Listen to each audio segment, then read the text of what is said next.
very different presentations to everybody. We do. Right, anyway, Anne's about to start. So, right. Energy, frequency, vibration. So I'm taking it, most people have seen this, the triangular prism, which white light goes in, and then it brings out all your different shades, and they're all different vibrations and frequencies. Next one, please. Which obviously creates a rainbow. No doubt everybody will remember Richard of York gave battle in the vein, and that's how you remembered your colour. So obviously red, orange, yellow, green, blue, indigo. This actual one's just got blue, but hey ho, and then violet. And incidentally, when a rainbow appears in the sky, it's because we are at an angle of 42 degrees to where the sun is hitting a raindrop, and that is where the light spectrum comes through. To get a double rainbow, you go up to 54%, so the sun must be hitting the rain coming down at two different angles to create a double rainbow, and you didn't get that very often. So visible light spectrum, we have got a tiny amount of what we can see with our eyes, but there's also obviously gamma rays, X-rays, you know, which we all know about X-rays, ultraviolet rays, infrared radar, and then right at the end there, shortwave AM and FM. So that means something to everybody here because we know it's radio. Next. Okay, so this is where we go into Tesla, who knew a hell of a lot about this sort of stuff. He was quite instrumental in the X-ray generation. He knew all about frequency, alternating current, so that's our electricity supply, AC, DC, direct current, alternating current. But the Tesla coil is something that, well, if it wasn't for the Tesla coil, we wouldn't be sitting here for now. We wouldn't be doing this class. Because that's the radio frequency oscillator, which is obviously, you know, now we are doing this course because of our interest in radio. Tesla is Nikola Tesla, if you want to go to the next one, please, who was an engineer, inventor. Had quite a sad life though. Never got married, bit of a reclusive, had OCD. He was a bit of an oddball back in the day. Never had very much money, and he actually lived in hotels because he never had a house. He had brothers and sisters and nieces and nephews, but never had his own family unit. He was just like one of these bad scientist guys. After saying that, living in hotels, he lived in very nice hotels, thanks to his friends, and you know, but he was penniless. But an absolutely amazing man. So next one, please. And so obviously I had to put this in. So this is a Tesla coil, which I believe is copper ring, and it's how it builds energy, and it's way beyond my understanding, my expertise, but I obviously wanted to put that down. So yeah, Jan, we were talking about patents and all that sort of thing. So he had, in his lifetime, he had over 700 patents registered. I mean, 700! It's absolutely amazing. And then it wasn't until after he died that they gave him the credit that he should have got for the Tesla coil and the wireless transmission. Next, please. Right, so we've got, I'm jumping back to colour, but it's all got to do with the frequency and the vibration with the energy. So the warm colours, we know psychologically, we link these things. So like all your warm colours make you feel, I mean, we can look on it in a negative or a positive side. So obviously nice, all these warm colours make us feel nice inside, but they also they can make us feel angry. So it's just like heightened energy. So it could be heightened energy in a positive way or a negative way. And cool colours are typically meant to calm you down. You know, you think of blue, you think of the sea, you think of the sky. Green is a typical colour of growth, which is calming because it makes you think of nature. So all these things, they're hardwired into your subconscious because of what you've learned from birth, really. You know, you get taught about colours when you're really, really young. So all these things are hardwired, and you don't actually think about them when you're talking. They just come out because it's automatic. Yeah. Next, please. What sound can also do is actually make different patterns in water. And there's been so many experiments with things like that, where, you know, depending on the decibels of the music, depends on the patterns that it makes. And I mean, if I had the skill to actually put in a wee video there, I would have put a wee clip in about, you know, how the changing sounds can make the water go different ways. But I'm guessing you know bits and pieces about that anyway. So it's all energy. It's all energy, but it's got many different formats. And what we need to remember is that our body is actually 60 to 70% energy, water. I was actually going a wee bit deeper into that, and seemingly when you're a baby, you've got something like 86% water. And as you get older, you lose the amount of water that your body's got. So that is why it's very important to keep yourself hydrated. Because I would never have thought that, you know, your lungs are 80% water. You know, and then when you think about if your body is 60 to 70% water, then that can all be influenced by what you're looking at and what you're listening to. You know, so if you're watching a scary movie, no wonder it has an effect on your body. You know, you can actually feel the fear. You know, at the same time, you know, if you're watching a romantic thing or whatever, right, you can feel the love.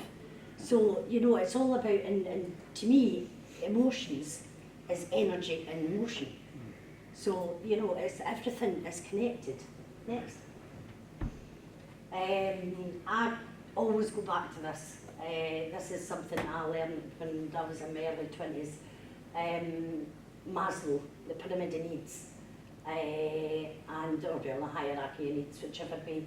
But it's all about, and this is still now quoted as something that, you know, psychologists look at and, you know, take various therapies from.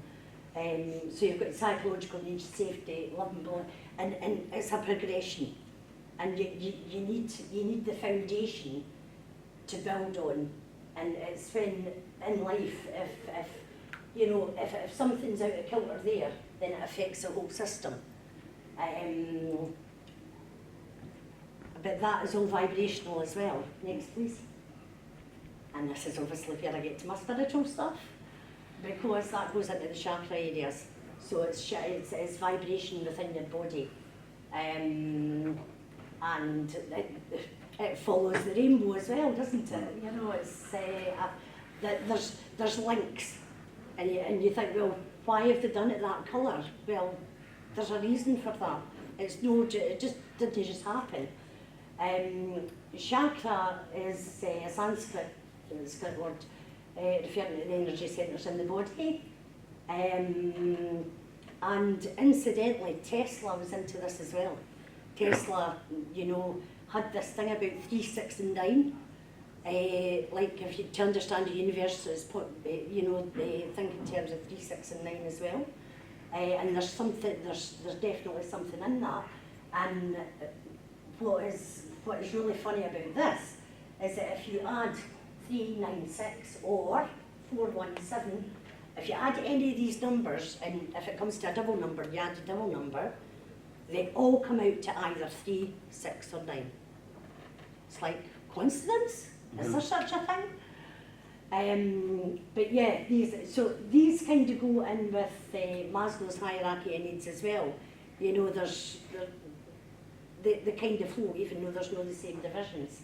You know, so your root chakra is all about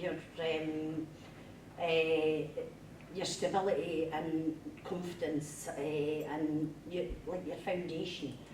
And then, you know, your sacral is all about your motivation and your passion for life, and that's, you know, that's really one of the ones that I'm lacking in at the moment. Your solar plexus, it's all about your confidence and your self-empowerment and your inner strength. Heart chakra, that's all about love, compassion, and your truth. Is what you think and what you say, do they match? Or are you just saying it to fit in? You know, it's how authentic are you in life? Your third, what they call the third eye chakra is located, it's actually, you know, kind of like the pineal gland inside your head. And that's to do with intuition. To me, I see it as you've got two eyes to look out, but you've got one eye to look in. And it's matching up, what you see outside doesn't match up with what's inside. And that's being authentic. Your crown chakra is the knowledge, the understanding. It's like connecting to something bigger than yourself. So, you know, that's the sort of spiritual side, is connecting to, you're not just a body, you're part of a universe, you're part of a community, you know, and it's that connection with something out with your skin. Okay, next. And there is the emotional guidance scale, David Hawkins. I mean, this is another, you know, well known in that area. And your emotions, your inner energy, you know, can go down and it can go up, and you can control that.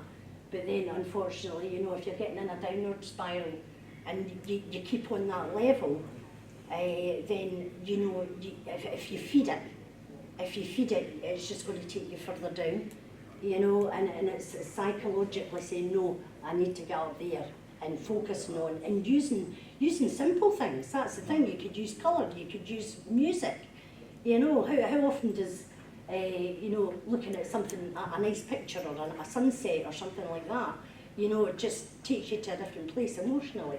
And obviously, we all know that music does it. You know, there's a song for every emotion you want to have, you know. Right, next.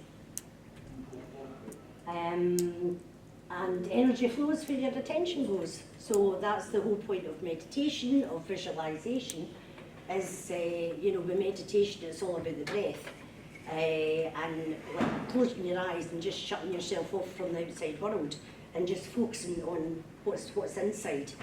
And then when you're doing a thing like that, you can actually focus on different parts of your body. When you're giving your attention to a part of your body, then you can manipulate the energy that's going on in it. You know, and you know, and that, by manipulating the energies, you're also tapping into the chemicals that your own cocktail within your body. So obviously oxytocin, that's the one we like, the love hormone, so that's all about socialising, physical touch. Animals are great for that, because animals just give you unconditional love, don't they? Helping others, all that sort of thing. And incidentally, I think that's what we're going to be lacking in life now, because you know, it's that you've got to stay back for people. We've been programmed because of COVID, you know, to keep our distance, and there's a lack of interaction now. We're using computers. There's no emotion in computers. You know, they're flat. And it just takes your mind off, but it doesn't take the emotion with it. Dopamine, your rewards chemical, endorphins for painkillers, you know, exercising, laughter's one of the best ones. Jeremy Beadle said that actually. Interviewed him many years ago with Hospital Radio, and he said that laughter was the best medicine, and he was absolutely right. If you didn't know who Jeremy Beadle is, that's because you're of a younger age. Look it up. And serotonin, that's, you know, your vitamin D, your sun exposure, your mindfulness, how you think about things, and questioning yourself, well, why do I react like that? Or, you know, what does that mean to me? Just, you know, taking things at a deeper level rather than accepting everything. Being with nature and meditation all take you to like that green zone, you know, where, and green for growth, green for nature. But it's to calm and, you know, rather than either, you know, too high, too much, or being, oh God. And you can tell by somebody's, you know, when they're walking, it affects everything, eh? I mean, somebody either comes up and, you know, like that, or, you know, you come up walking proud, eh? And you can fake it, let's face it, you can fake it. Hell, I'm standing here faking it. Right, next, I think that was my last one. No, one more. Right, so it's all about the frequencies and the way, I don't know if anybody's heard about law of attraction. Law of attraction is certainly a big thing in the States, but it's all about understanding the frequencies of different emotions, and in order to get to that frequency, you've got to become it, because when you become it, you attract it. But if you're down here and you want that, it's always too far away. But if you want to become it and tuning into the frequency you want, which is just like going back to radio, tuning in a radio system.